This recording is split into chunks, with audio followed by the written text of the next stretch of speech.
Allons-y. Bonjour, merci au PSUC de m'accueillir déjà. Donc là aujourd'hui je vais vous parler de AK, qui est un framework assez connu, enfin très connu du milieu Scala. Vous connaissez, tout le monde connaît AK ou pas du tout? Faut voir un peu, non? Pas trop? Un petit peu? Ok, et qui connaît très bien? Très bien, on verra à la fin de la presse en fonction. Donc je vais me présenter rapidement. Donc, je m'appelle Jean-Philippe Bunaz, je travaille chez Ypon Technologies au pôle conseil. Ça fait 15 ans que je fais du Java, enfin selon la dénomination, du Java, du J2E, du Java E, du tout ce que vous voulez. Moi je suis plutôt, enfin ce que j'aime faire on va dire au quotidien c'est bosser dans des équipes agiles, donc plutôt tech lead dans des équipes agiles. Voilà, ça c'est un truc que j'aime bien faire. Et puis l'autre truc que j'aime bien en ce moment, c'est Scala et les applications réactives. Voilà, et donc en fait, AK, ça tombe pile là-dedans. Alors on va voir en fait rapidement donc, le sommaire, on va voir pourquoi on s'intéresse à AK, les principes de fonctionnement du code, et puis après les différents mailbox, routeurs, supervision. Donc tout ça, c'est des choses qui vous disent peut-être rien. J'espère qu'à la fin de la presse, ça vous dira quelque chose, un peu plus qu'au début. Et puis j'ai codé un petit chat pour faire une démo de ce qu'on peut faire avec AK. Donc allons-y. Alors pourquoi est-ce on doit s'intéresser à AK? Donc la loi de Moore, qui est bien connue en informatique, elle dit quoi? Elle dit que la puissance de calcul, elle double tous les ans, tous les, je sais plus combien, enfin bon. Elle fait que de doubler, quoi, tout le temps, tout le temps, tout le temps, tout le temps, tout le temps, tout le temps, tout le temps, tout le temps, tout le temps, tout le temps. Elle monte, elle monte, elle monte, et la courbe, elle continue à monter. Donc ça, c'est bien. Par contre, ce qu'on voit, c'est que depuis 2006, en fait, il y a eu un changement de paradigme par rapport à avant. C'est que la puissance des processeurs unitairement, en fait, elle stagne, quoi. La fréquence de chacun des processeurs diminue. Donc en fait, de 70 à 2006, on est passé de 100 kHz à 3 GHz.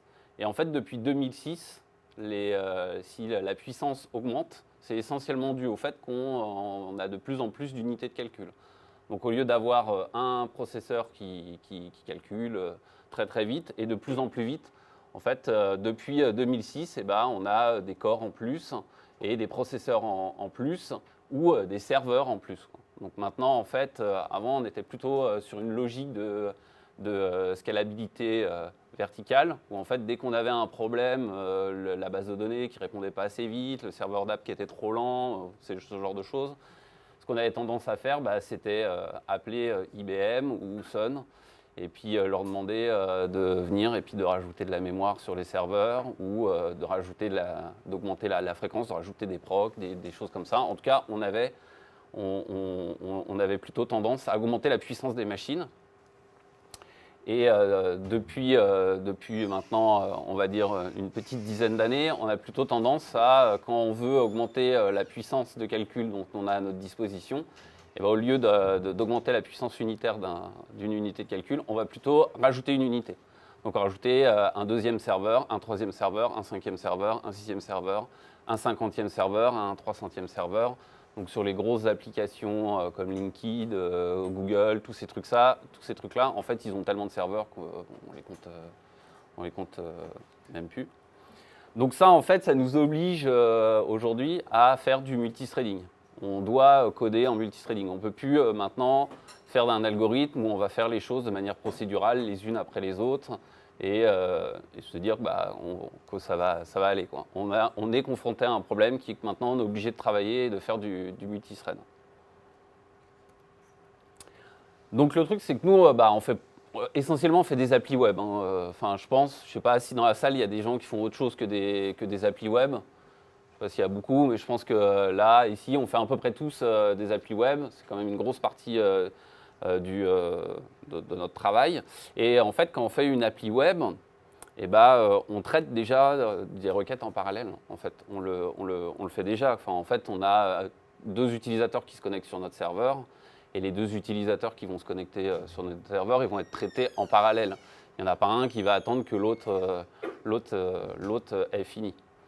Et donc, par contre, en général, le process qu'on a à l'intérieur de notre requête, donc à chaque fois qu'on veut servir un utilisateur, là, pour le coup, on va être relativement procédural. On va faire une étape les unes après les autres. On ne va pas essayer de trop paralléliser. Donc déjà, en fait, pour les requêtes en entrée, pour pouvoir améliorer le fait que les requêtes elles soient traitées en parallèle et pour éviter en fait le contexte switching, qui est en gros que à chaque fois qu'on a une requête, on a un thread.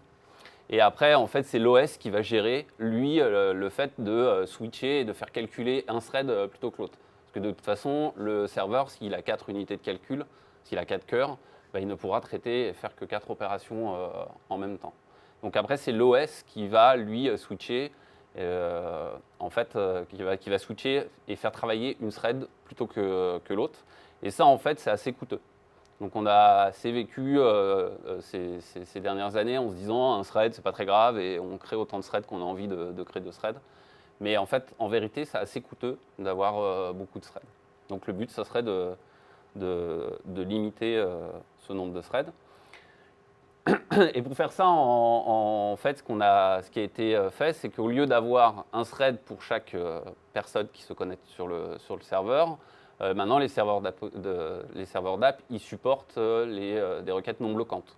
Donc on a des connecteurs non bloquants, et en fait, ce qu'on va faire, c'est que la thread que l'utilisateur va... En fait, on ne va pas avoir une thread par connexion, quoi. Donc l'utilisateur, quand il ne travaille plus, en fait, la thread va être remise dans un pool de threads et elle va pouvoir être recyclée et réutilisée. Et donc, par contre, ce que je disais, c'est que le but du jeu, c'est qu'en sortie, en fait, on traite un maximum de choses en parallèle et surtout qu'on puisse traiter en fait sur une demande. Ça veut dire que si, je sais pas, en heure creuse, etc., il y a une demande qui est faite et que le serveur il est très peu sollicité, on va pouvoir paralléliser la demande d'un seul utilisateur plutôt que de tout faire de manière séquentielle. Donc là, en fait, c'est ce que j'illustre. Donc souvent, on se fait une petite façade quand on développe, et puis on veut récupérer le montant de tous les comptes d'un utilisateur. Donc typiquement, ce qu'on va faire, c'est qu'on va aller interroger sa banque, on va attendre le retour de la banque, qui va donner le montant de son compte, puis après, on va aller récupérer le montant qu'il a sur la carte, une carte de tel magasin, et puis on va renvoyer la réponse. Et puis sur sa carte de crédit, le temps qu'il a. Et donc en fait, si la banque elle met je sais pas, 50 millisecondes, le magasin il met 10 secondes et que le dernier il met 20 secondes, au total l'utilisateur il va attendre 30 secondes. Et ce qui serait bien, c'est qu'on puisse faire comme ça. Donc ça veut dire qu'on va appeler la banque, le magasin et l'institut de crédit en même temps, et on va tout récupérer les résultats des montants en même temps. Et donc si en fait on veut après redonner la réponse à l'utilisateur, au pire le plus lent, c'est-à-dire que si on veut donner toutes les réponses en même temps à l'utilisateur, ça sera le temps de réponse du système externe le plus lent. Donc le développement multithread, donc en général, c'est des threads, des locks et de la synchronisation. Et ça, en général, quand on commence à s'attaquer à ça de manière directe, un peu comme ça, en se disant, bon, voilà, maintenant, il faut que j'accélère, donc je vais multithreader, et ça devient un peu le bordel. En fait, c'est là où on se retrouve à avoir du code spaghetti et à plus bien comprendre comment ça marche. Et surtout, c'est là où on se met à avoir des vrais problèmes de débugage, où en fait, débugger, ça devient super compliqué quand on est vraiment multithreadé. Parce qu'en général, quand on débug, ce qu'on fait, c'est qu'on met des points d'arrêt. Et le point d'arrêt, en fait, quand on débug en multithread, il va tout perturber. En fait, on va se retrouver à avoir des bugs, et puis dès qu'on met le point d'arrêt, en fait, le bug, il n'existe plus. Juste parce qu'il y a le point d'arrêt qui a été mis, et qu'on a arrêté un thread, et que donc, le bug, il n'existe plus. Donc AK, il propose une solution pour faire ça. Il permet de gérer, il permet en fait de faciliter le développement pour les applications concurrentes et le parallélisme. Donc, donc la différence entre la concurrence et le parallélisme, la concurrence c'est quand on a par exemple beaucoup d'utilisateurs qui vont faire beaucoup de traitements très différents et donc on veut les traiter en parallèle. Et le parallélisme, donc on veut les traiter de manière concurrente. Et le parallélisme, en fait, c'est quand on a un gros process, et en fait, si on le traite avec un seul thread, ça va être plus long. Donc ce qu'on fait, pour pouvoir le traiter beaucoup plus vite, on va le paralyser. Donc en fait, on va prendre un traitement et on va le découper pour aller plus vite. Donc AK est le modèle d'acteur. Ce qu'il propose, c'est un modèle de développement asynchrone et non bloquant, basé sur des événements. Donc en fait, on va lancer des messages et les acteurs vont communiquer entre eux par des messages. Donc on verra après. Et donc vu que tout est non bloquant, en fait, à chaque fois qu'on va faire une opération, on ne va jamais attendre la réponse. Donc potentiellement, en fait, quand on va faire une réponse, on va demander une action à un acteur, et ben, il va pouvoir planter, quoi. En gros, il va pouvoir retourner une erreur. Et donc, vu qu'on est non bloquant, qu'on l'a laissé travailler tout seul dans son coin, et ben, en fait, il faut qu'on ait un moyen de récupérer l'erreur. Et donc, il nous offre un modèle de supervision pour gérer les erreurs.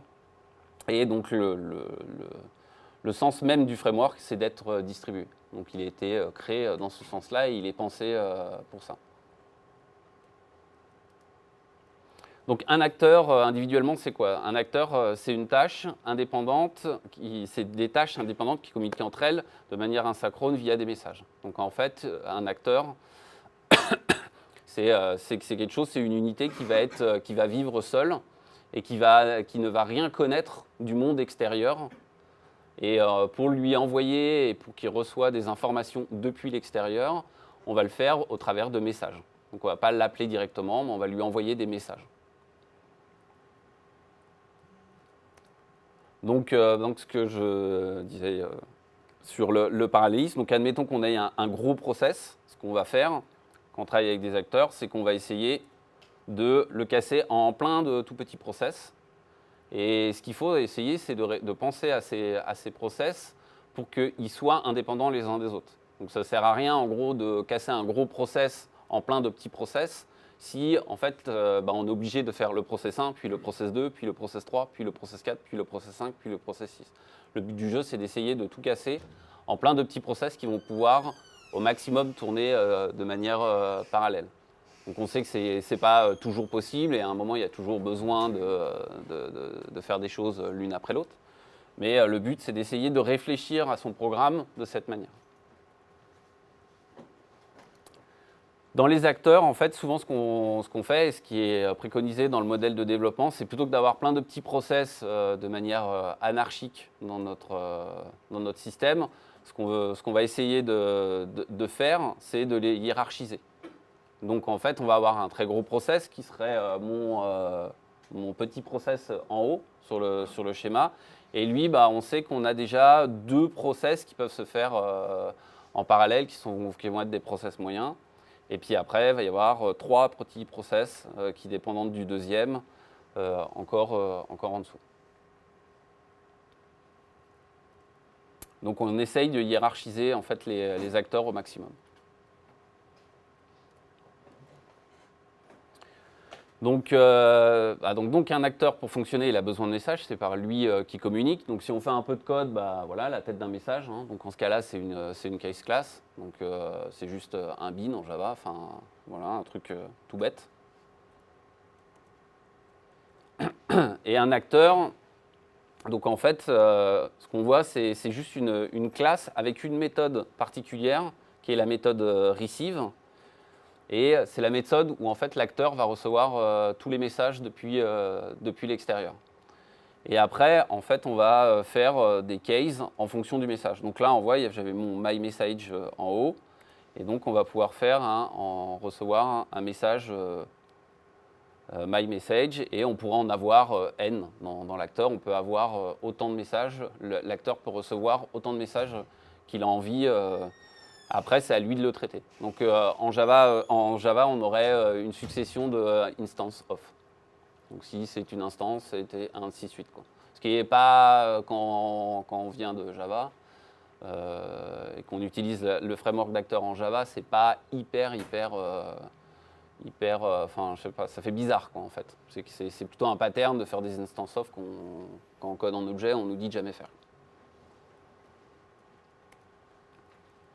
Donc un acteur, en fait, pour fonctionner, AK pour fonctionner, lui, ce qu'il va avoir besoin, c'est un système d'acteurs. Donc en fait, il a besoin d'avoir quelque chose qui va gérer tous les acteurs.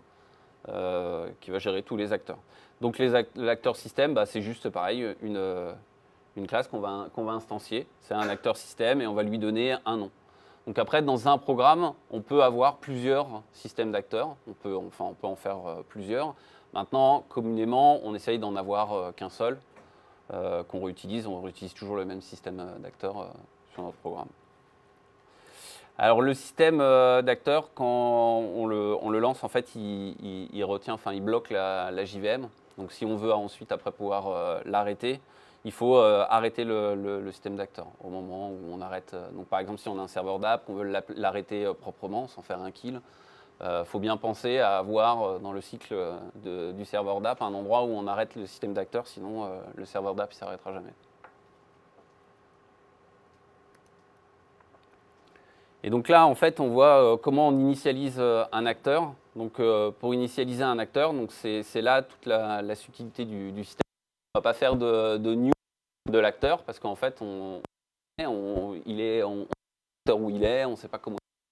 On ne veut jamais travailler avec l'acteur, on ne veut jamais en avoir accès.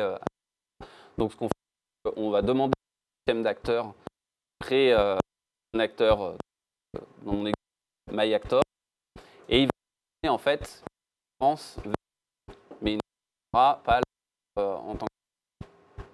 Donc là en fait c'est du scala, pas le type en fait serait de ref, il ne serait pas de type MyActor.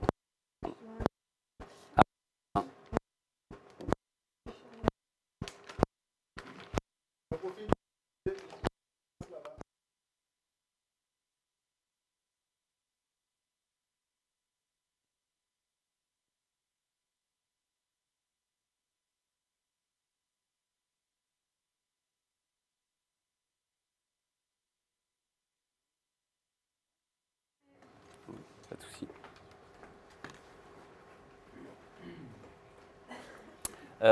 Donc voilà, donc là on se retrouve à avoir MyActor, en fait c'est un acteur ref et c'est pas un acteur, enfin c'est pas une instance. Il y a une instance de la classe MyActor quelque part dans le système, mais on ne sait pas où elle est. Et en tout cas, nous on n'y aura jamais accès. Et le but c'est de jamais y accéder. Donc ensuite, on va initialiser notre message. Donc ça, c'est une classe qu'on initialise.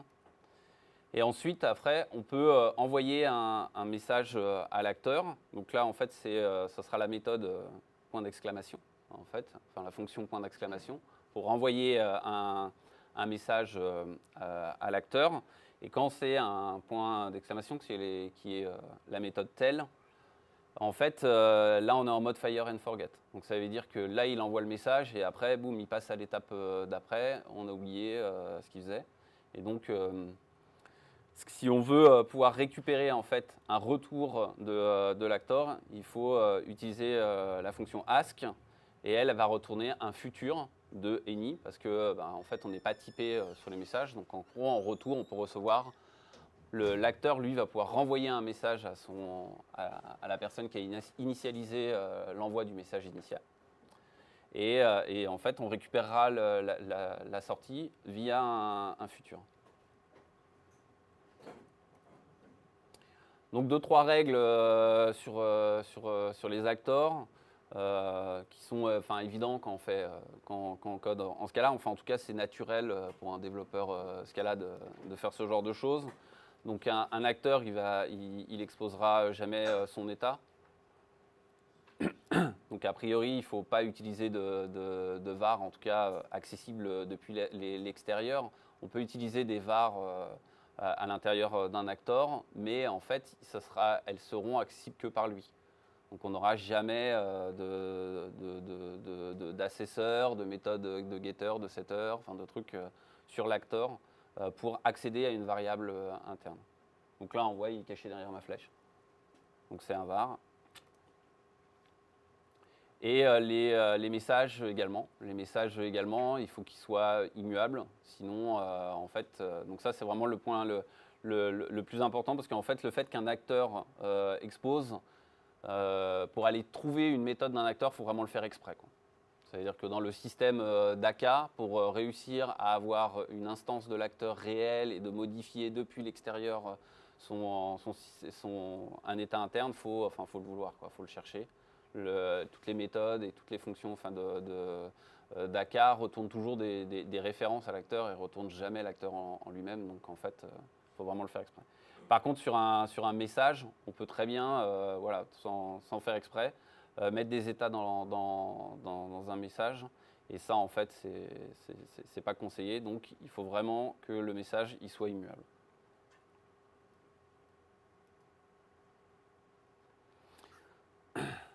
Donc là, rapidement, on va faire une petite démo. Donc, c'est ici.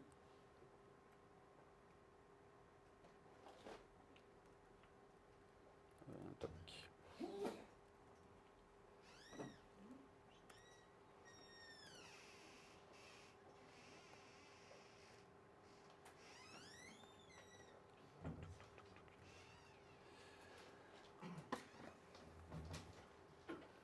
Donc là, si je reprends en fait l'exemple de banque que j'avais. Donc là, ici, j'ai bien en fait un acteur pour la banque. Et lui, on voit que cet acteur, en fait, il va prendre 2 secondes à s'exécuter. Et puis, j'ai un acteur pour le store, donc pour la carte du magasin. Et lui, il va prendre 3 secondes pour retourner un message. Et le dernier, la carte de crédit, lui, va prendre 5 secondes pour avoir un retour.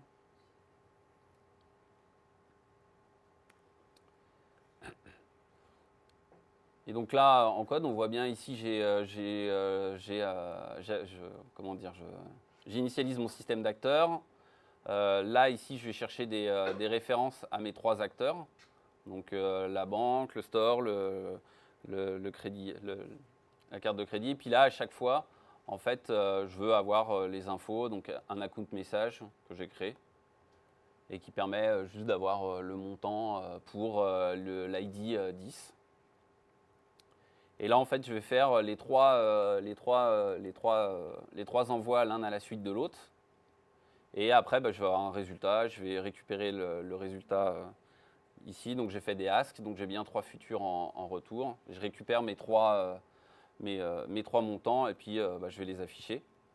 Et donc, en fait, vu que tout est fait en parallèle, le temps en fait que je vais mettre, ce sera 3 secondes. Je crois que c'est le 5 secondes, celui qui a mis le moins de temps, qui met le plus de temps à s'exécuter.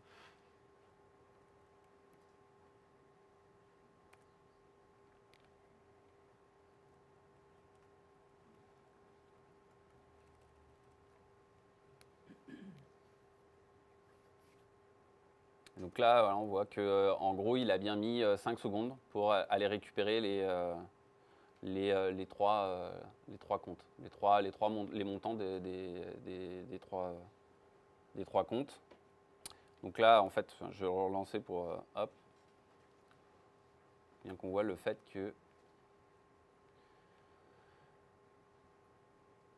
tac, on voit bien là le get, les 3 get sont bien faits en même temps, quoi. Il n'a pas attendu le premier, il n'a pas attendu 2 secondes du premier, 2 secondes du troisième, etc. Il a bien lancé les 3 en même temps et en fait, c'est juste la boucle for qui a retenu pour avoir les 3 résultats en même temps.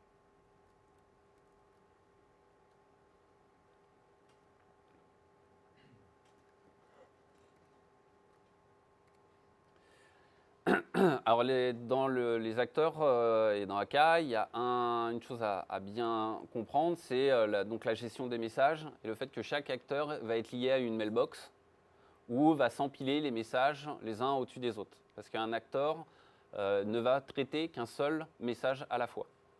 Donc un acteur, lui, ne sait pas traiter plusieurs messages en même temps. Donc ça, c'est vraiment une notion différente quand on utilise des classes classiques, on va dire. En fait, sauf si on la synchronise, une méthode qui est appelée, elle peut être appelée par 5 threads en même temps et les 5 vont s'exécuter en parallèle. Sur les acteurs, ce n'est pas possible. Si on a une référence à un seul acteur et qu'on lui envoie 5 messages, en fait, ils vont s'empiler dans sa mailbox. Et il va traiter chaque message l'un après l'autre. Donc pour gérer tout ça, on a différents types d'acteurs qu'on divise en deux sous-catégories. Donc il y a les bounded mailbox. Et donc là, ça veut dire que la taille de la mailbox est limitée. Donc au bout d'un moment, il va cumuler un certain nombre de messages, et là, la mailbox, ça va être pleine, donc il n'acceptera plus de messages et il pètera. On a à l'inverse la unbounded mailbox. Donc celle-là, en fait, elle a aucune limite. Elle va grossir à l'infini. Donc ça peut être dangereux. Enfin, s'il y a trop de messages qui s'accumulent, ça peut être problématique. Et après, on a les mailbox blocking et non-blocking. Et donc, en fait, une mailbox, elle est bloquante ou non bloquante. En fait, si elle retient l'appelant du message. L'appelant, celui qui envoie le message, ça va déterminer s'il est bloqué ou s'il n'est pas bloqué le temps que la mailbox accepte le message. Donc, dans certains cas, en gros, la mailbox, elle va bloquer l'appelant pour, en gros, avant de lui redonner la main pour savoir pour intégrer le message.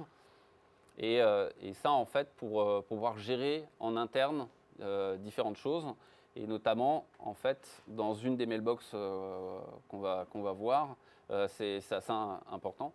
Donc la unbounded mailbox est la mailbox par défaut. Quand moi, tous les acteurs, là, dans les exemples que j'ai faits, que j'ai instanciés, etc., je n'ai pas précisé de mailbox, donc c'est une unbounded mailbox. Elle est non bloquante et elle est non limitée. Après, on a une bounded mailbox. Donc la bounded mailbox, c'est juste qu'elle est toujours elle est bloquante parce qu'en fait, pour pouvoir accepter un message, il faut qu'elle soit sûre qu'elle ne soit pas, enfin qu'en gros, avec le message en plus, elle ne va pas dépasser sa taille maximum. Donc en fait, elle va toujours bloquer les appelants pour bien vérifier ça. Et donc elle est limitée en taille. On a les priority mailbox, donc on peut associer des priorités au message et dire tel message est plus prioritaire. Donc en fait là c'est pareil, elle peut être limitée ou illimitée en taille, mais elle est forcément bloquante parce que en fait le temps, s'il doit réorganiser ses messages dans sa mailbox, il doit bloquer le process. Donc ça, il faut faire attention sur les mailbox bloquantes. Il faut faire attention quand on les utilise, ça peut, si on envoie beaucoup de messages à un acteur, devenir problématique. Donc pour configurer une mailbox, c'est dans le système de configuration d'AK. Donc là où en fait, je vais configurer le type de ma mailbox, qui est une bounded mailbox et qui peut avoir au maximum 1000, une capacité de 1000 messages. Et en fait, là, ici, je spécifie que l'acteur bounded mail actor, il va être spécifié, il va avoir telle mailbox de spécifié. Donc on va associer à cet acteur la mailbox qui est au-dessus.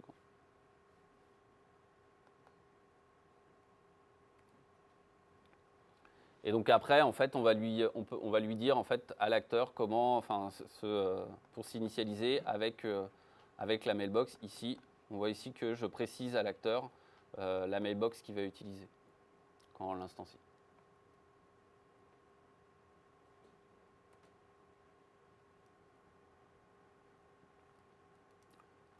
Donc là, on va voir le fonctionnement de la mailbox d'une mailbox bloquante.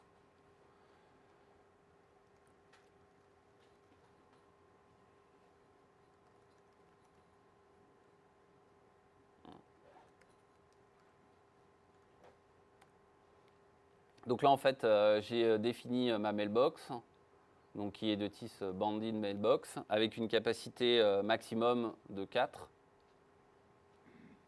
et un timeout de 1 seconde. Donc ça veut dire qu'il va se bloquer pendant 1 seconde.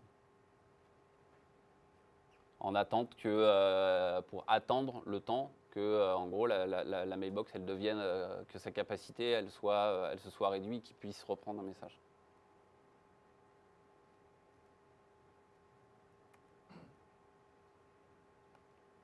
Donc là, en fait, ce que je vais faire, c'est que je vais envoyer 6 messages à la mailbox, à l'acteur, pardon. Et en fait, donc 6 messages à l'acteur. L'acteur, le banc acteur, il prend 2 secondes. Je crois que c'est le banc acteur que j'ai utilisé.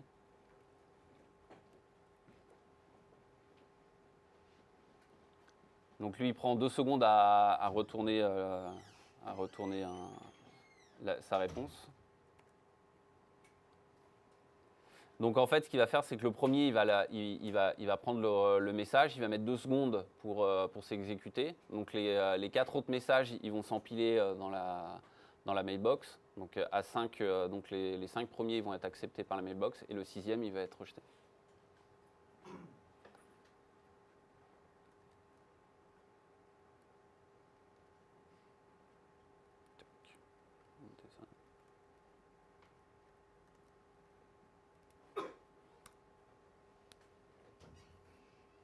Donc là, on voit qu'il y a les envois. Je récupère bien le résultat pour chacun des cas.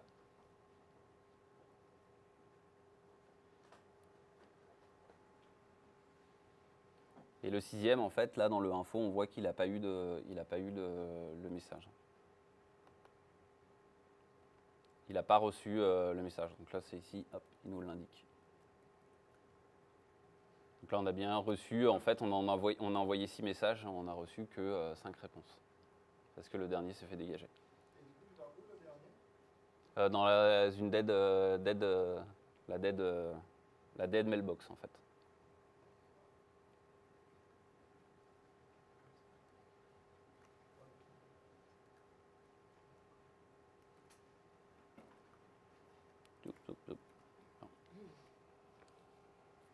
Donc après, l'autre notion qui est intéressante au niveau des acteurs, c'est la notion de routeur. Donc en fait, la notion de routeur, c'est que pour un même type d'acteur, parce qu'en fait, un acteur, à chaque fois qu'on va appeler le acteur off, il va créer un nouvel acteur. Et il va en créer un nouveau, il va en créer un nouveau, il va en créer, et il va en créer à l'infini. Et surtout, en fait, il ne va pas les détruire, quoi. C'est à nous de les arrêter, les acteurs. Donc c'est pas garbage et puis on garde nos acteurs autant qu'on veut et puis à un moment le garbage il vient et il dégage les acteurs. En fait l'acteur il est créé sur l'acteur système et tant qu'on ne l'arrête pas, l'acteur il va continuer à exister même si on ne l'utilise pas. Donc ce qu'on veut dans certains cas, c'est soit on maîtrise nos acteurs, donc soit on veut en avoir qu'un seul, ou soit on veut en avoir plusieurs mais on ne veut pas que ça monte et qu'on en ait énormément. Donc on va utiliser la notion de routeur qui va nous permettre en fait de gérer le nombre d'acteurs pour un seul type qu'on va avoir. Donc c'est aussi intéressant pour quand on se connecte sur des systèmes externes, pour maîtriser en fait si on a une base de données à l'extérieur et on veut avoir 5 connexions à la base de données maximum. Donc c'est une manière de faire un pool de connexions assez facilement. Donc les routeurs, il va y en avoir de différents types. On va pouvoir avoir un round robin pool. Donc en fait, il va prendre l'un après l'autre tous les acteurs et il va envoyer un message sur chacun des acteurs l'un après l'autre, sans aucune intelligence. Random, il va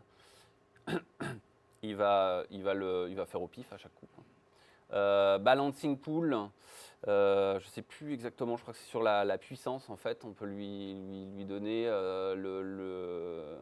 la machine qui a la puissance qui a les ressources les moins occupées, mais je suis plus sûr sur le balancing. Le Small Mailbox Pool, c'est celui qui a la boîte, la mailbox la plus petite. Et Broadcast Pool, en fait, il va envoyer à tout le monde. Donc Broadcast, ça peut aussi être utile si on veut, en fait, vider tous les acteurs. Ouais. Donc, la mailbox la plus petite, c'est une sorte de queue. Du coup, la mailbox, c'est ça. Ouais. Ouais, la mailbox, on peut voir ça comme une queue. Ouais. La mailbox, c'est vraiment les messages, ils sont l'un après l'autre et ils sont pris l'un après l'autre. Et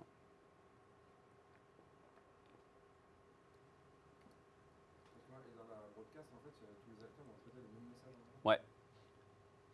Dans la broadcast, en fait, quand on va envoyer avec un routeur, on va envoyer un message sur un routeur de broadcast. En fait, le message va être envoyé sur tous les acteurs.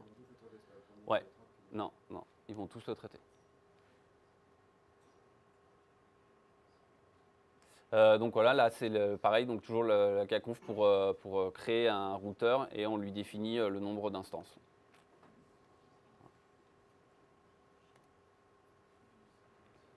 Et donc là, on va créer un acteur en utilisant le routeur qu'on a défini juste avant. Donc ensuite, le dernier point à voir avec les acteurs, vu le fait qu'on est asynchrone et qu'en gros on récupère. Le but du jeu, c'est vraiment de laisser les choses travailler sans attendre. Parce que l'erreur, en fait, quand on va travailler avec des acteurs, c'est d'utiliser des acteurs, puis après de récupérer des futurs et de bloquer sur le futur, quoi. Voilà. Donc ça, c'est pas le but. Le but, c'est vraiment de laisser faire, de dire en gros, j'envoie, je veux que tu traites telle chose, et puis bah voilà, traite-le, quoi. Et puis, s'il y a une erreur, en fait, je réagirai par la suite à l'erreur. Mais je ne vais pas attendre une réponse qui va me dire oui, c'est bon, tu as fini d'exécuter, il n'y a pas eu d'erreur. En gros, je lui dis fais-le, et si tu as une erreur, bah, il y aura une erreur, et j'essaierai de la gérer autrement. Et donc, ce que va nous permettre AK, c'est la notion de superviseur qui va permettre de déclencher en fait, des actions quand il y a des erreurs. Donc, en fait, on va associer un superviseur à l'acteur. Et le superviseur, ce qu'il va faire, c'est qu'il va, en cas d'erreur, il va être exécuté. Donc là, en fait, on a deux superviseurs. On a un superviseur qui est sur l'acteur 6, qui est tout en haut, donc qui est l'acteur qui est le père de tous les acteurs du système. Et on a un superviseur 2 qui est sur l'acteur B, qui est en dessous. Et donc, si en fait l'acteur A il déclenche une erreur, là, ça va être le superviseur 1 qui va être appelé pour gérer cette erreur.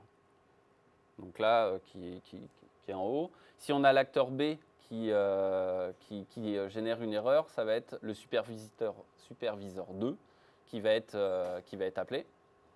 Si c'est l'acteur C qui a une erreur, lui, en fait, il n'a pas de superviseur, l'acteur C qui est défini, donc il va déléguer la gestion de l'erreur à son acteur parent, qui est l'acteur A.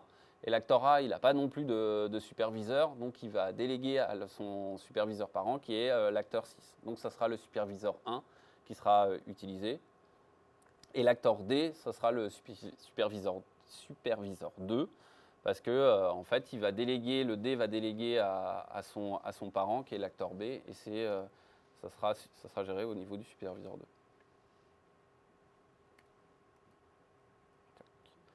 Donc une fois en fait dans ce superviseur, quand il est exécuté, on va pouvoir faire ce qu'on veut. Je peux faire des logs ou différentes choses.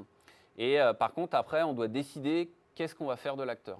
Donc il y a eu une erreur et l'acteur, qu'est-ce qu'il va devenir? Qu'est-ce que cet acteur il va devenir? Donc soit on peut lui dire résume.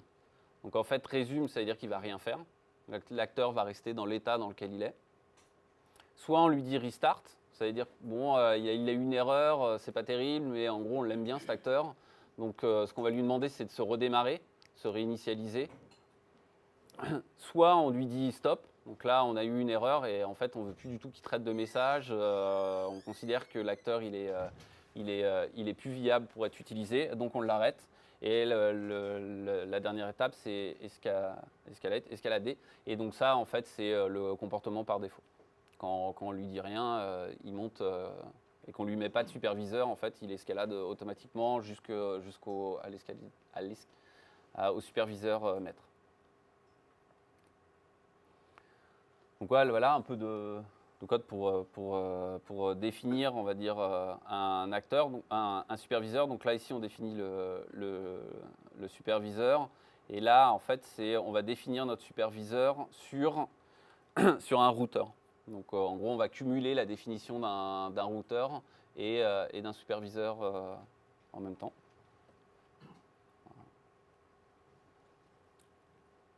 Donc là, je peux faire une démo d'un superviseur. Donc là, ici, en fait, j'ai mon acteur qui marche pas bien. Donc en fait, quand on redéfinit un acteur, en fait, pour définir un acteur simple, on ne sait pas lui donner un superviseur. Bon, en tout cas, je n'ai pas trouvé. La définition de l'acteur en tant que tel. Donc, pour gérer ce cas-là, ce qu'on fait, c'est qu'on crée un acteur superviseur. Et c'est lui, en fait, sur lui, on va définir la stratégie, le superviseur. On va surcharger la fonction superviseur stratégie. Et on va lui dire de faire, quand j'ai cette exception, j'imprime ça et en fait je retourne le resume et quand j'ai une stop exception, j'arrête. Et ici en fait je recrée une instance de mon acteur fils. Et en fait lui, cet acteur fils, dès qu'on le crée, il va automatiquement utiliser le superviseur de son parent. Donc là, ici, dans ma méthode, je vais juste avoir des réceptions de messages. Donc si le message c'est résume, alors il fait un résume et puis voilà. Et si c'est stop, en fait, il va faire une stop exception. Puis là, ici, j'ai remis un dernier message dans tous les cas où on ne passera pas.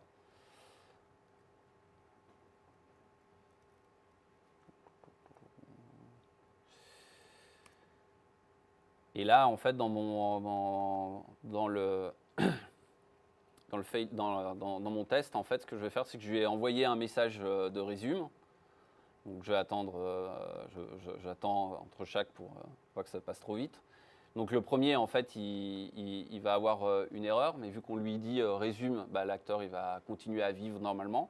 Donc, le deuxième message, lui, il va bien pouvoir le réceptionner, le stop. Dans le stop, il va réceptionner le message, on va lui dire de s'arrêter. Donc le troisième message, notre quel, lui, ne sera jamais exécuté. Lui, il sera envoyé à la dead letter.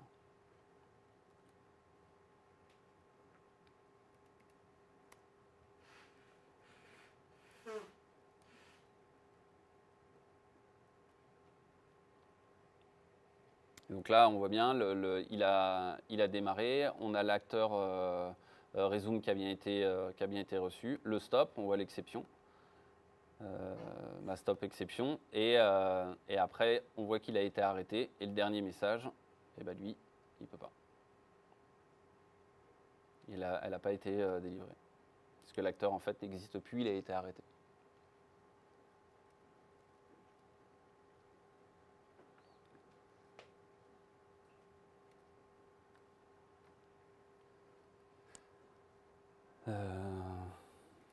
Voilà. Donc, pour illustrer un peu tout ça, alors attendez, ce que j'ai mis.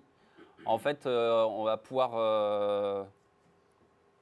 J'ai fait une petite démo pour pouvoir mettre en pratique les acteurs dans des cas concrets un peu moins théoriques. Donc, ça sera dans une petite application de chat.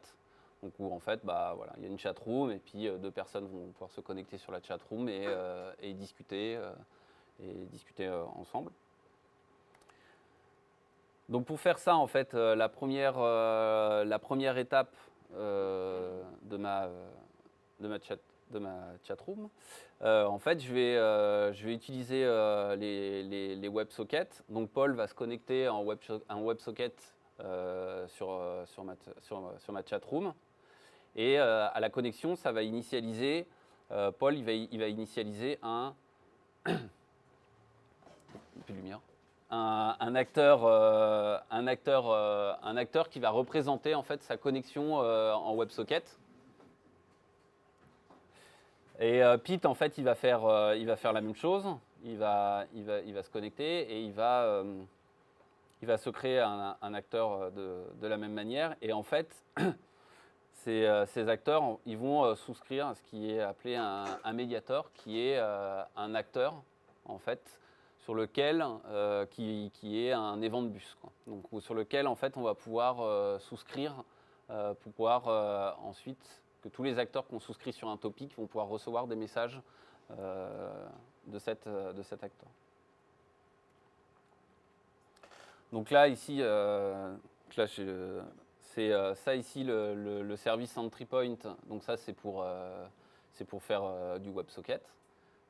Donc là, ici, on a l'URL de connexion en WebSocket. Sur l'ouverture en WebSocket,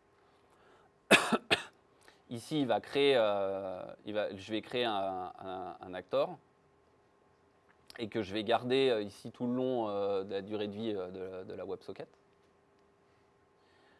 Quand en fait il va y avoir une fermeture, donc ce que je disais, les acteurs y vivent, quoi, ils ne s'arrêtent pas, quoi qu'il arrive. Donc ici en fait le chat entry point, le serveur d'app, il va créer une instance de ce chat entry point pour chaque personne qui va se connecter dessus. Et après c'est toujours sur la même instance que l'utilisateur va recevoir ses messages.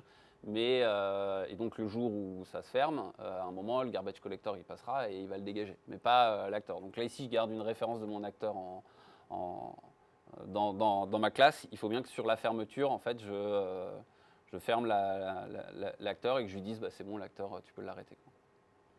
Et après, en fait, quand on va recevoir des messages, donc sur la réception de messages, je vais envoyer à l'acteur, à mon acteur, à moi en gros, qui me représente, je vais envoyer un message.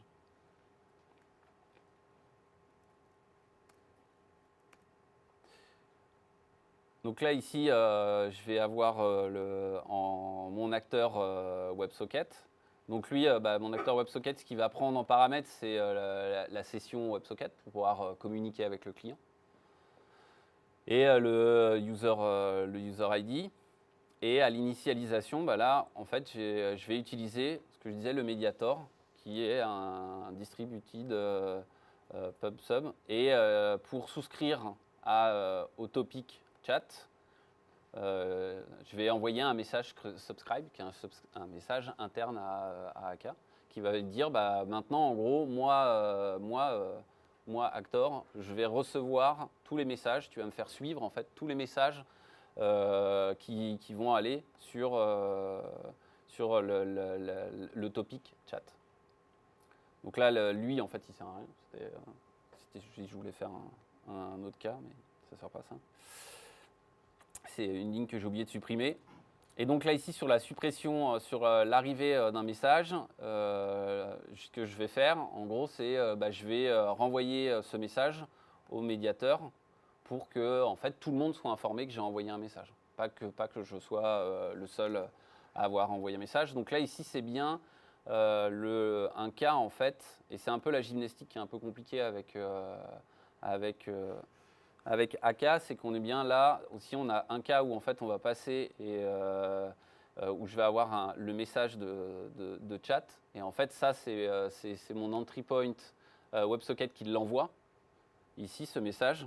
En fait, si vous voulez, en Java ou en Scala classique, en fait, c'est comme si ici j'avais une méthode chat.chatMessage.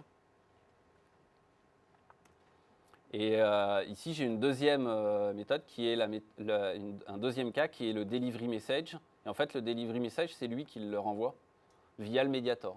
Donc ici, le mediator, il va renvoyer un delivery message. Donc là, je publie sur tel topic et je renvoie un delivery message. Vu que moi-même, je me suis abonné à cet event bus, je vais recevoir le delivery message. Et après, en fait, le delivery message, je vais le renvoyer en fait, à mon client, au navigateur, pour qu'il l'affiche dans Faut qu'il l'affiche. Voilà, et après ici j'ai mon cas close, où en fait, quand il reçoit, il arrête l'acteur. J'arrête parce que je dis j'en ai plus besoin, quoi. Donc voilà, ça on va pouvoir regarder.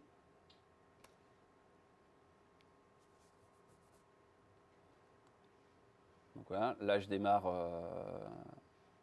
mon serveur.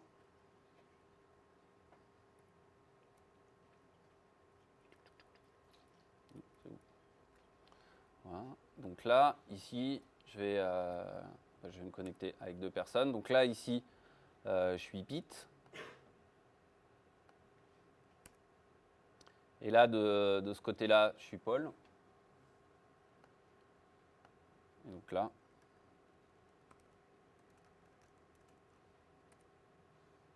on voit bien que les deux, en fait, on a bien un système de chat qui fonctionne.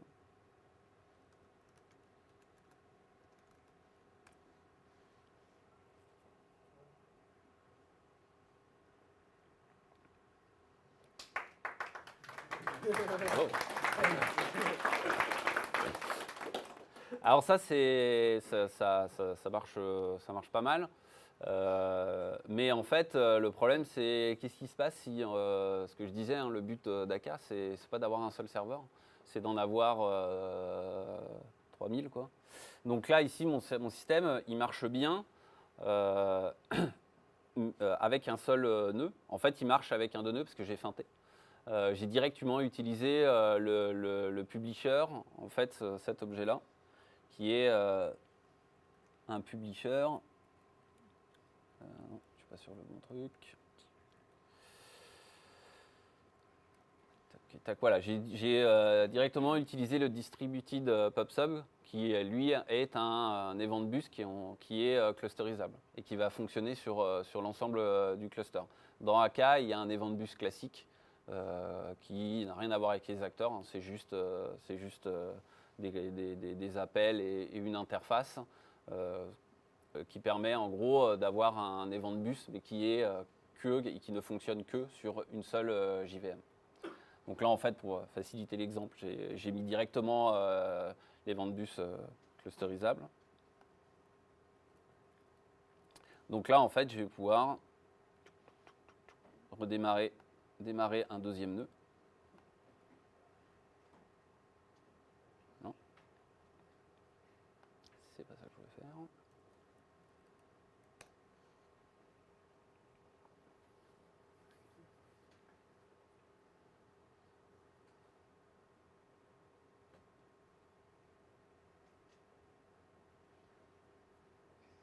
Tac, je vais mettre ça là. Et donc là en fait, si je rafraîchis, lui sur le premier, hop.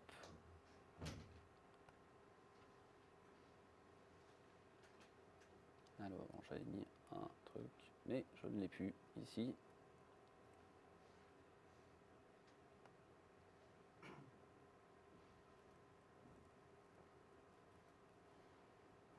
Donc là, alors ce qu'on va faire, je ne sais pas si ça va marcher, mais on va tester. Si on va se connecter sur chacun des nœuds.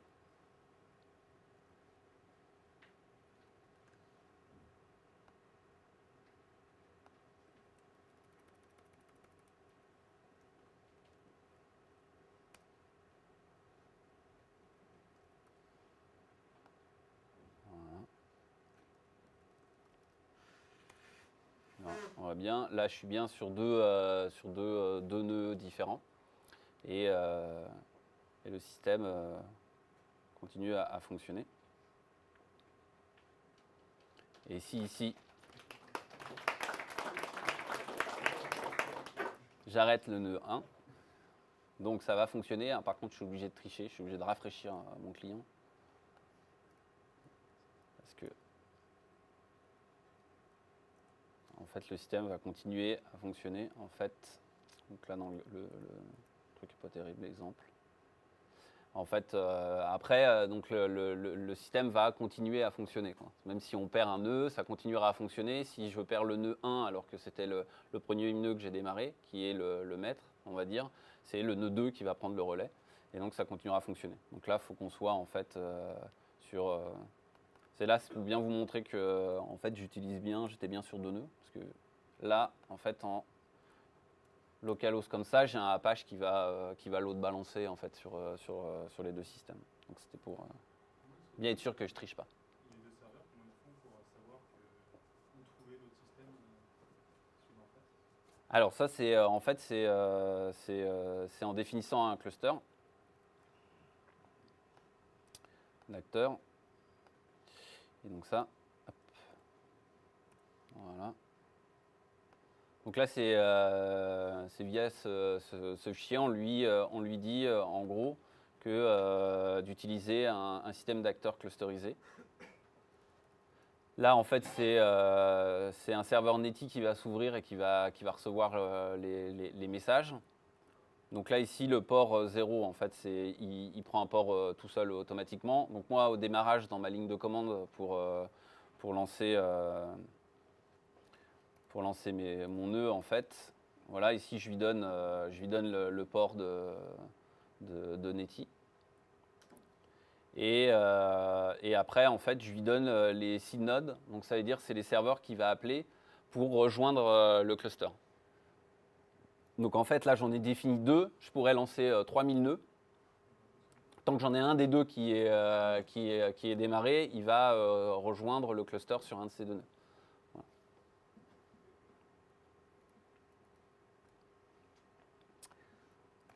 Donc là, ensuite, la 3e étape, c'est que bon, bah, c'est sympa en fait. J'ai mon système, donc je sais pas, non, là, je les ai coupés, c'est lui qui marche.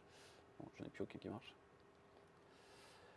Mais en fait, bah, le problème, c'est que là, si je redémarre, hop.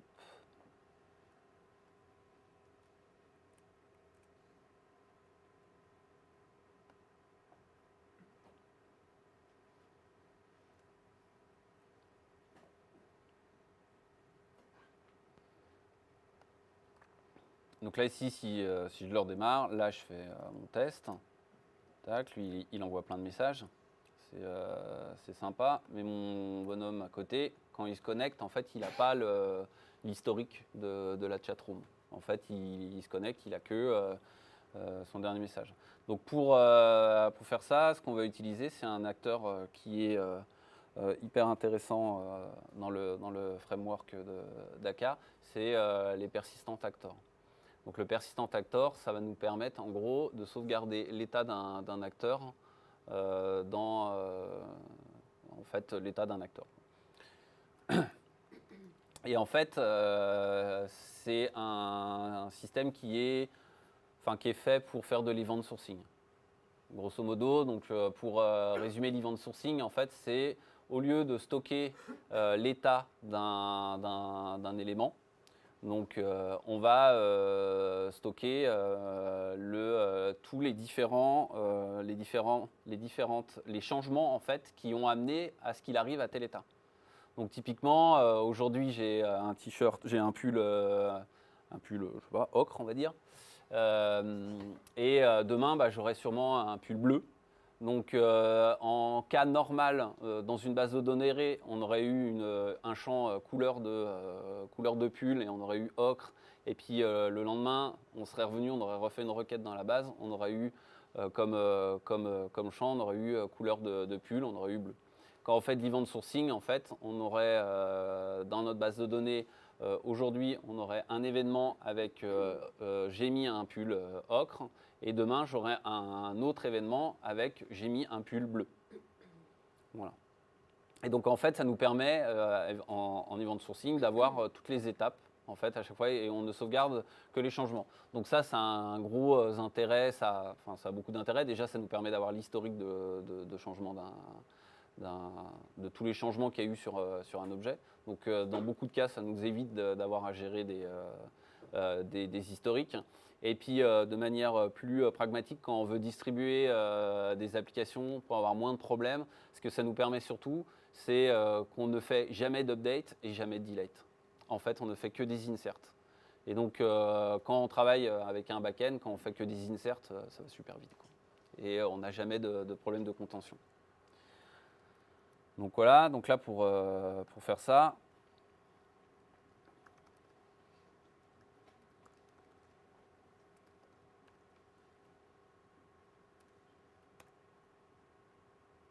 voilà, tac. Donc là maintenant je vais avoir mon système.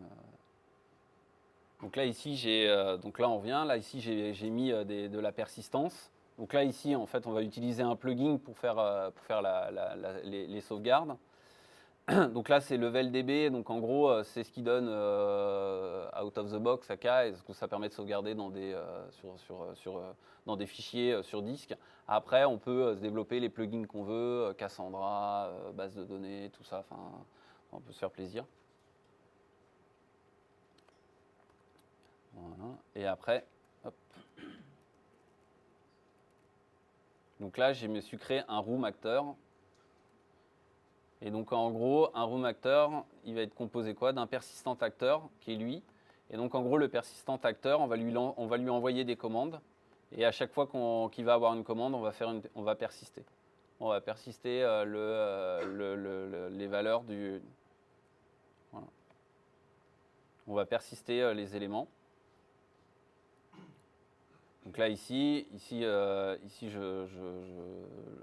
persiste. Et après, en fait, ce qu'il faut, c'est gérer un état interne. En event sourcing, on gère toujours un état courant pour avoir, en gros, on n'est pas obligé, mais pour avoir l'état au moment, en gros, l'état comme si on avait joué tous les éléments, quoi. Donc là, c'est ce que je fais. Je remets l'état. Et après, on a une deuxième fonction qui est le recover. Et en fait, ça nous permet, parce que le but de cet acteur, c'est de persister. Donc ça veut dire que si l'acteur il s'arrête, si on le redémarre, en gros, il va récupérer tous les événements et il va les rejouer.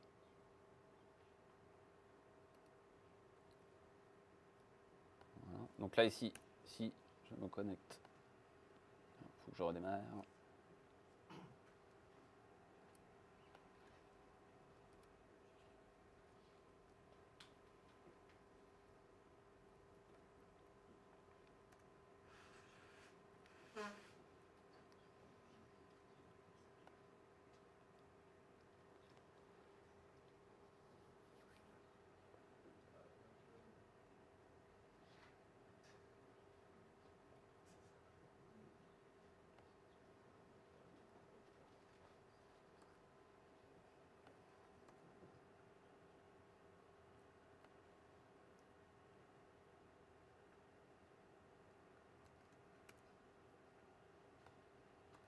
Voilà. Et là, lui, ici, quand il s'est reconnecté, il avait bien le test. Voilà.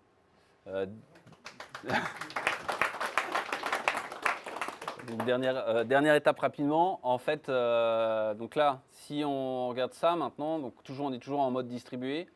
Donc, hop, si je redémarre mon nœud 2 maintenant, et ben là, patatras, ça marche pas.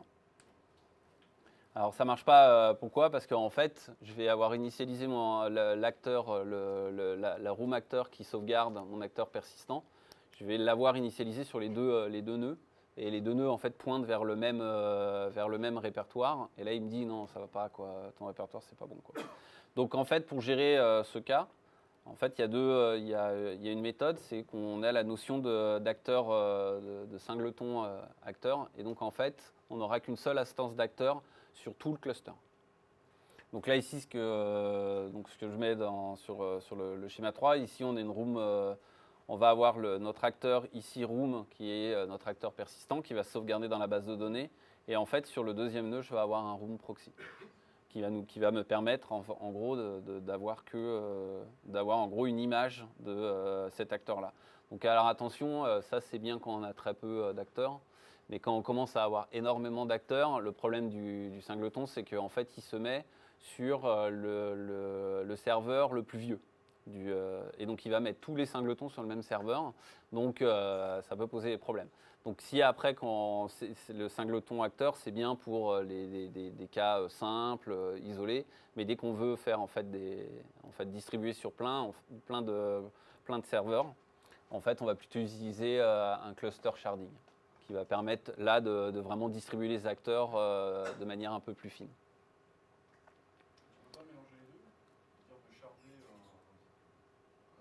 paquets de singletons, les répartir avec une élément. En fait, non, c'est dès que tu passes en sharding, en gros, ça va être ça le concept du sharding, quoi. Ça veut dire qu'en fait, tu vas créer des rôles tu vas créer des rôles. En fait, à chaque serveur, tu vas associer des rôles et tu vas leur dire, bah, c'est tel rôle. En gros, va utiliser, enfin, tel acteur va être utilisé pour tel rôle. Donc, en fait, tu vas pouvoir dire que tu vas les avoir que sur ces machines. Et donc ça va être des groupes de machines. Donc si tu en crées 10, il va pouvoir, en fait, il va créer un sur une, puis un autre sur l'autre, et ainsi de suite, comme ça, quoi. Voilà. Donc voilà, donc là, si.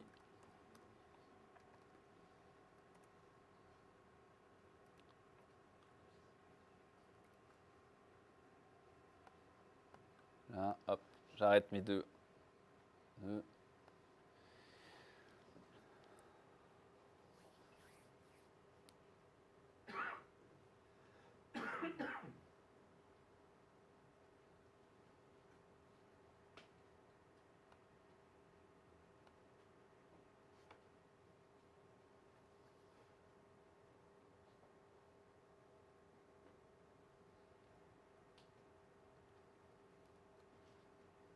Donc là, on voit que le deuxième nœud, bah, il s'est démarré. Et en fait, si je vais sur le premier nœud, là, je retrouve bien le message que j'ai écrit tout à l'heure. Et si je vais sur le deuxième nœud, tac, je retrouve bien aussi le message que j'ai écrit tout à l'heure. Voilà. Et donc voilà, donc après il y a beaucoup d'autres choses. En fait, le framework d'Aka, en fait, il permet de faire pas mal d'autres choses. Donc il y a le persistent query. Donc là, en fait, en event sourcing, souvent, on utilise en parallèle de l'event sourcing, on utilise CQRS, qui est le fait de prendre comme principe qu'on écrit avec des objets et on lit avec d'autres objets. Donc on utilise deux modèles différents. Et comme ça, en fait, on va avoir un modèle pour écrire. Donc c'est mon acteur, persistent acteur, qui va être qui va être utilisé pour faire les écritures. Et après, on va utiliser un ou plusieurs autres acteurs pour faire les vues. Donc c'est les persistent view. Donc c'est ce que j'ai utilisé et qu'on peut voir là pour pouvoir en fait lire les données. Hop, non, il doit être plus bas. Voilà, mon room view acteur qui est un persistent view. Et en fait, à chaque fois que une commande va être donnée à l'acteur de persistance, il va envoyer un message ici en gros pour se mettre à jour. Donc ça, en fait, dans une architecture CQRS, ça permet vraiment en gros de synchroniser en fait les vues avec le persistent, avec la partie persistance. Donc là, en fait, comme vous voyez là-haut, c'est deprecated en version 2.4 et a priori maintenant, il ne faut plus l'utiliser, il faut utiliser ce qu'ils appellent persistent query. Mais je ne sais pas du tout comment ça fonctionne parce que je ne l'ai pas encore regardé. Hein? La seule implémentation qui fonctionne bien, c'est celle qui est fournie avec le VLDB. Pour les autres backends, Cassandra, Kafka, Mongo, il y a des choses qui commencent. Ah oui, non, en fait, ouais, en back-end pour le moment. Alors par contre, le persistent actor est bien, lui, il est livré. Par contre, c'est la partie plugin pour le data store qui est pas encore. Enfin. C'est encore en fait, c'est labellisé expérimental. Ah, par contre, le persistent query, ouais, c'est expérimental. Ouais. Donc là, en fait, on peut. Vu les retours qu'il y a, parce qu'ils veulent faire tout le monde passer sur l'autre, mais en même temps, ils se disent que c'est pas forcément bien les API, et ils se disaient peut-être qu'on a déprécated le persistent view. Voilà. En fonction des feedbacks. Parce qu'ils l'ont fait pour avoir des feedbacks, et la meilleure façon d'avoir des feedbacks, c'est faire les gens l'utiliser, et c'est de dire n'utilisez plus ça, quoi. Ouais. Voilà. D'après ce que j'ai compris dans la mailing, c'était ça à peu près. Mais pour le moment, il y a. Ça, c'est intéressant si derrière les gars qui gèrent les backends te permettent d'avoir des choses. Sinon, tu peux le faire à la main toi-même. Et bon, chacun son truc, hein, le samedi et le dimanche. Mais ceux qui, en général, fournissent le backend essaient de voir comment fournir aussi derrière. Et je sais que pour les deux plus gros backends qui sont Kafka et Cassandra, c'est pas encore fait. Pour un des Mongo, il y a une version qui marche l'autre. Ça Dans certains cas, ils ne te donnent pas les trucs dans l'ordre, quoi. Et pour les autres, il n'y a rien. Non. Donc si vous faites rien, ça me dit. Contribuez. Bon, après, en Vue, c'est pas, enfin, en CQRS, on n'est pas obligé d'utiliser le même data store pour faire le stockage et la lecture. Enfin, nous, on avait fait une base de données et un Elasticsearch, c'était même plutôt le truc intéressant. Donc voilà, donc là, il y a les persistance query, donc là qu'on vient de parler, dont on ne sait pas trop où ça en est.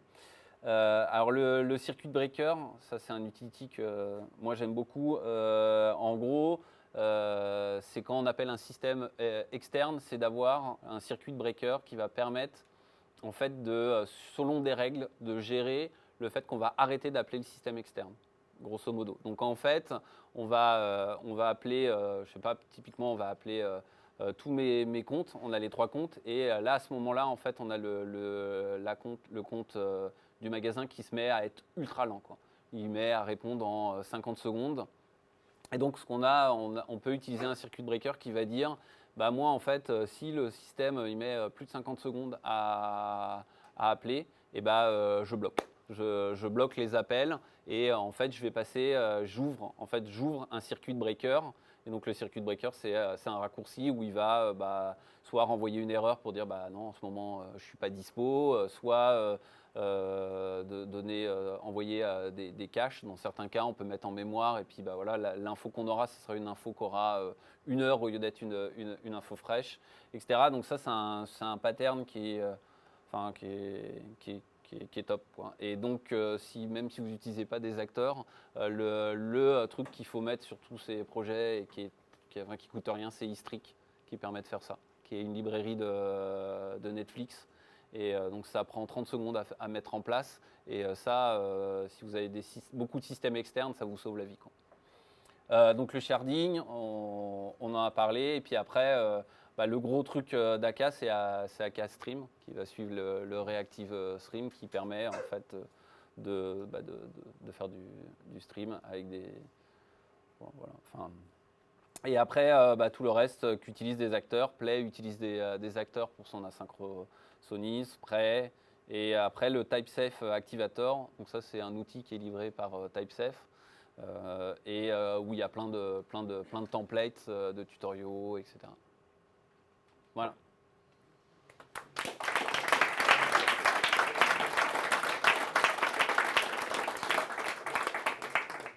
Qui a des questions? Comment on appelle Istrix. Hystrix. C'est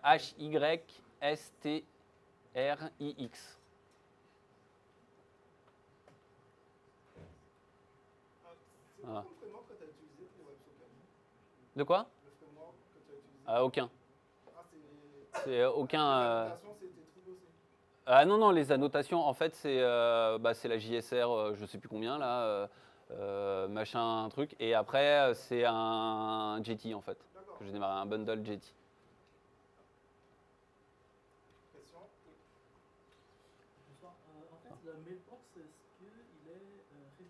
qu'il est résilience au crash?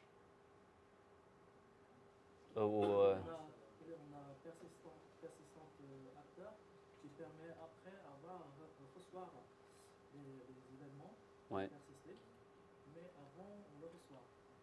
Enfin, il y a des systèmes de persistance de mailbox, mais c'est pas lié au persistant acteur. En fait, c'est au niveau du Aka cluster. Je t'avoue que c'est pas un truc que j'ai trop regardé. Dans Aka, il y a une notion de dispatcher, pour moi c'est un peu flou. Est-ce que tu saurais définir clairement? Non, la notion de dispatcher, non. J'avoue que pour moi, là, en fait, pour moi, c'est plus bas niveau que celle-là, le dispatcher. En fait, il s'appuie sur des dispatchers pour fonctionner de cette façon-là. Quand tu veux avoir plusieurs acteurs, tu sais, sur une seule mailbox ou un truc comme ça, enfin, quand tu veux mettre plusieurs acteurs, j'ai l'impression que tu passes par un dispatcher plus ou moins. J'ai fait Ouais, c'est possible. Après, bon, voilà, après moi, j'ai utilisé un peu d'une manière très standard. Et là, comme ça, avoir plusieurs acteurs sur une même mailbox, enfin voilà, je pense que c'est pas une bonne idée. En fait, c'est pas la mailbox, faut pas voir ça comme tu vois, comme une file JMS ou un truc comme ça, quoi. Quand tu lances Mais bon. plusieurs fois le même acteur avec la même. En fait, tu sais que quand toi tu mets ton aimant, tu envoies ton message à un acteur en particulier. Tu peux aussi dire j'envoie le message à un acteur. Enfin, c'est caché pour toi, mais c'est un acteur qui va le donner à d'autres acteurs. Et je me demande si c'est pas ça la notion de dispatcher ou. Peut-être. Pour moi, c'est le routeur. Pour moi, le dispatcher, c'est en fait pour moi. Alors là, je parle. Je sais pas s'il y a des gens qui connaissent très très bien AK, etc. Je parle sous contrôle, mais pour moi, le dispatcher, en fait, il permet de gérer l'exécuteur thread qu'il y a en dessous et qui gère l'exécution de thread. Et ce qu'on va pouvoir faire, mais voilà, c'est vraiment comme ça, c'est que on va pouvoir à un moment dire à un acteur d'utiliser tel execution thread derrière, parce qu'en fait, ton système d'acteurs, lui, ce qu'il fait, c'est qu'il va démarrer un execution thread où il va, en gros, être intelligent. Alors voilà, et il va dire, bah moi, pour tel environnement, mon execution thread, je vais lui coller 8 threads, parce que j'ai 8 cœurs. Bon, je crois qu'il fait un peu plus, un truc, je sais pas exactement. Mais toi, tu peux lui dire que tu en veux plus ou moins.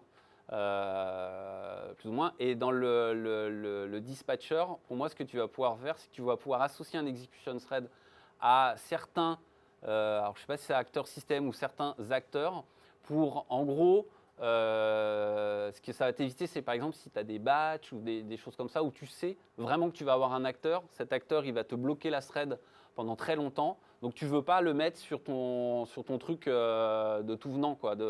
Tu ne veux pas en gros que le message pour récupérer, typiquement là dans mon compte bancaire, tu ne veux pas que la thread qui va consulter les comptes bancaires, qui fait que des petites actions super rapides, elle soit partagée avec un thread qui va mettre à jour et exécuter le batch de mise à jour de synchronisation des opérations bancaires de la journée, parce que tu sais que il y a un risque que ça te prenne du temps.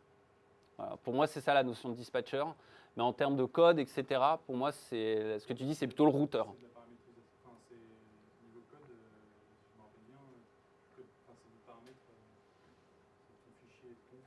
Ouais, mais. Peut-être que tu dis, j'aimerais bien que ce soit ce dispatcher-là en particulier, mais sinon. Là, Mais pour moi, en fait, ça fait plus que partie de l'architecture. Enfin, ça fait pas partie de ton architecture de dev, quoi, en gros, quand tu utilises un dispatcher.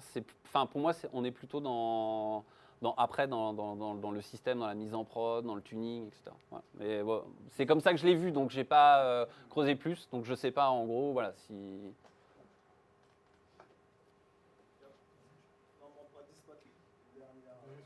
J'ai une question sur est-ce qu'on peut faire un worker qui travaillerait en permanence, mais qui au lieu de réagir quand il y a un message, regarde parfois ses fils de messages pour savoir s'il doit gérer quelque chose. Donc il est toujours en train de travailler, donc il y a une tâche de fond à faire. Et du coup on lui envoie un message pour qu'il traite un peu comme une interruption. Un peu comme une interruption. Au lieu de réagir à un événement, il est tout le temps en train de travailler, mais des fois effectivement lui demander de réagir à un événement qui arrive. Qu'il est dans un état où il est en train de travailler, puis des fois on peut l'interrompre pour faire une tâche prioritaire.